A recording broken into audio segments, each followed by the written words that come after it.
Dear students, you are most welcome in my YouTube channel RM academy. प्यारे बच्चों, जीवन के कुछ सूत्र होते हैं, उन सूत्रों को भी अपने ध्यान में रखना चाहिए। जैसे व्यस्त रहो मस्त रहो। अगर आपको खुशी चाहिए, प्रसन्नता चाहिए, तो आपको व्यस्त रहना पड़ेगा। व्यस्त अच्छे कामों में रहना है, बुरे कामों में नहीं। और दूसरा जो सूत्र आज का है कि अभी नहीं तो कभी नहीं।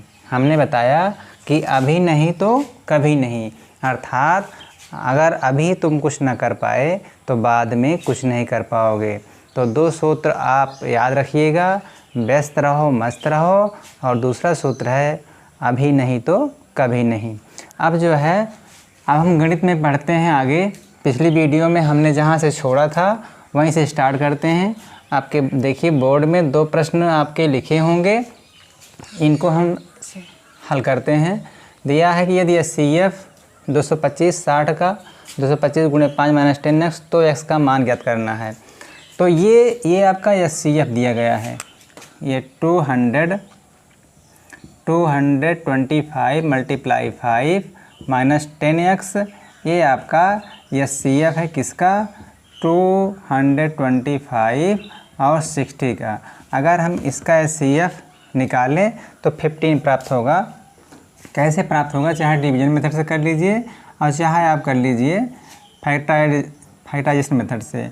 तो यहाँ जो है, इसको हम 3 करेंगे तो 180 हो जाएगा। और यहाँ 5 लिखे, यहाँ 4 लिख दीजिए, घटा दे रहे हैं। और इसको जो है 60 यहाँ, फिर 45 से करिए, फिर यहाँ आपका 15 आ गया, और यहाँ 45 कर लीजिए, तो आपका 15 जो अंतिम डिवाइजर होता है वही क्या होता है? HCF। तो 225 और 60 का HCF कितना आया? 15 आया। तो इसके नीचे हम 15 लिख दे रहे हैं। और इसको जब गुणा करेंगे तो 5 × 25 = 5 × 10 = 2 = 12, 5 × 10 = 1125 - 10x। अब क्या करेंगे? 1125 लिख के उसके बाद जो है हम 10x का क्या कर देंगे? पक्षांतर कर देंगे। और 15 का पक्षांतर इधर कर दीजिए। तो आपको जो है यहाँ घटाने पर 1110 प्राप्त हो जाएगा। अब हम जब x लिखेंगे, 10 का पक्षांतर होगा तो यहाँ अपान में हो जाएगा, डिवाइड हो जाएगा। तो x की वैल्यू कितना प्राप्त हो गई? 111। तो पहले प्रश्न का वो जो उत्तर आया, x का मान निकालना था पहले प्रश्न में, तो x का मान 111 आ गया। यही आपका क्या हो गया? आंसर।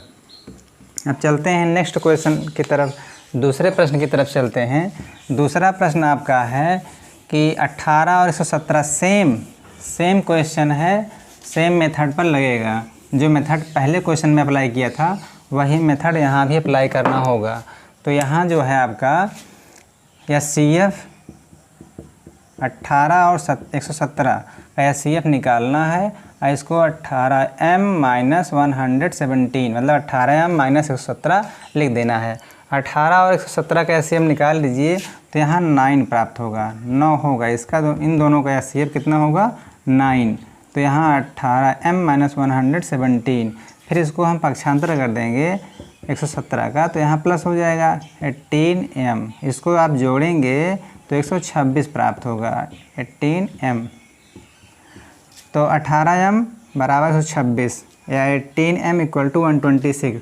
तो m इक्वल टू क्या हो जाएगा? 126/18। जब इसको हम डिवाइड करेंगे तो 7 प्राप्त होगा। तो m की वैल्यू कितना आ गई?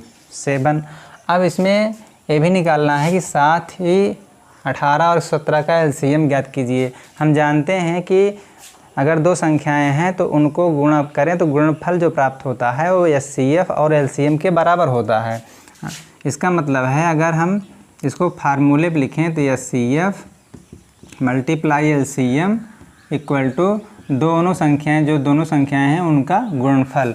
अब HCF आपका अभी कितना आया था? 9। इन दोनों का HCF 18 और 17 का HCF कितना आया था? 9। LCM आपको निकालना है, और दोनों संख्याएं कितना है? 18 है और 117 है। अब यहाँ से जो है LCM आप निकालिएगा तो LCM = 18 × 117/9 कर दीजिए। और इसको जब डिवाइड करेंगे तो 9 × 2 = 18। तो यहाँ आपका 234 234, ये क्या प्राप्त हो गया? एलसीएम।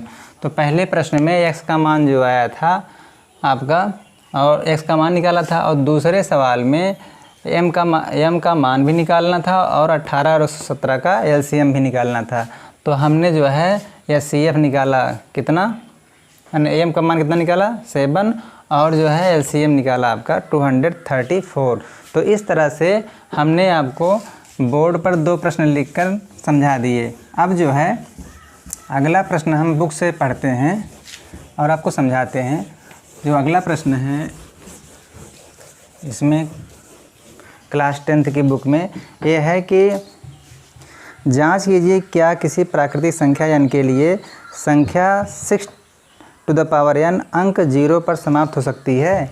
कह रहा है, ये अगला प्रश्न कह रहा है कि जो 6 की पावर n है इसकी जांच कीजिए, टेस्ट करिए कि यह जो है 0 पर समाप्त होगी कि नहीं होगी। तो आप n क्या है? n is a natural number. n एक क्या है? प्राकृतिक संख्या। और प्राकृतिक संख्या 1 2 3 4 सो ऑन, इस तरह से आप कितना भी लिख सकते हैं।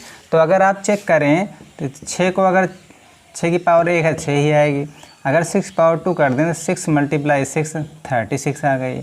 6 पावर 3 लिखें तो यहाँ 6 × 6 216, 6 टू द पावर 4 तो 6 × 6 × 6 × 6, इसको अगर गुणा करेंगे 6 × 36, 6 कम 36, 9 × 1296।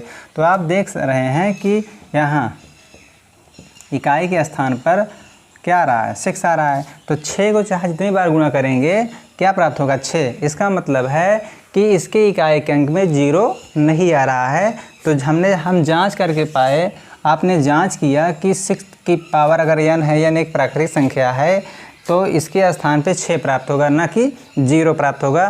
तो आपको लिखना क्या है कि 0 पर नहीं समाप्त होगी। तो इस तरह से हमने जो है 3 क्वेश्चन आपको पढ़ाया, समझाया, और जो भी इसमें प्रश्न है इस प्रश्नावली में, इसको हम अगली वीडियो में देखेंगे। Thank you for watching this video.